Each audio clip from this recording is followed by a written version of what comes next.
शहजाद साहब, अमेरिका के इंसदाद दहशतगर्दी सेंटर के डायरेक्टर ने जो स्टेटमेंट दिया है एन जंग के दौरान, उसने ट्रंप के जंगी बयानिए को हिला दिया है कि ईरान से फौरी खतरा नहीं था और ये कह के वो खुद भी मुस्ताफी हो गए अपने ओहदे से।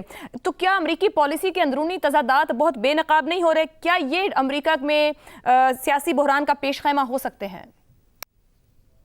सियासी बहरान का पेश खैमा तो मैं नहीं कहूंगा, लेकिन ये जरूर है कि हाँ, वहां पे आवाजें आती रहती हैं और आवाजें उठती रहती हैं, और यही उस सियासी निज़ाम की, अगर कैसे कहा जा सकता है कि किसी हद तक एक अच्छाई और खूबसूरती है कि वहां पे आप अपनी बात कह के और सुना सकते हैं दुनिया को। कोई अब बात आपकी रोकते नहीं है कि ये बात करनी चाहिए या नहीं करनी चाहिए। देखिए, आपका जो सवाल है बुनियादी तौर पर, वो जो बात हुई कि अली लारिजानी का जो जो हैसियत थी, वो एक कोऑर्डिनेटर की थी। वो चार हिस्सों, जो चार पावर सेंटर्स ईरान के जो हैं, उनसे बातचीत करके एक मरबूत शक्ल ईरानियन पॉलिसी के सामने लेके आते थे।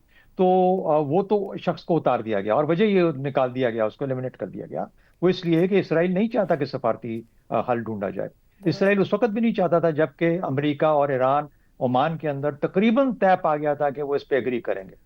किसी तरीके से उन्होंने उसको उस मौके को भी खराब किया, और उसके बाद फिर अमेरिका को मजबूर किया या ट्रंप को मजबूर किया कि वो जंग में शामिल हो जाए।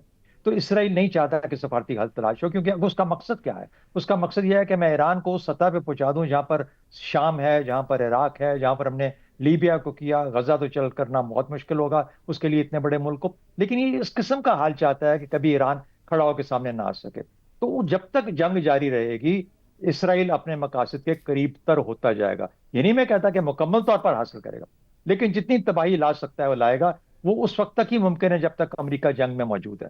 अगर अमेरिका जंग से हट गया तो इसराइल की तो कोई हैसियत ही नहीं है।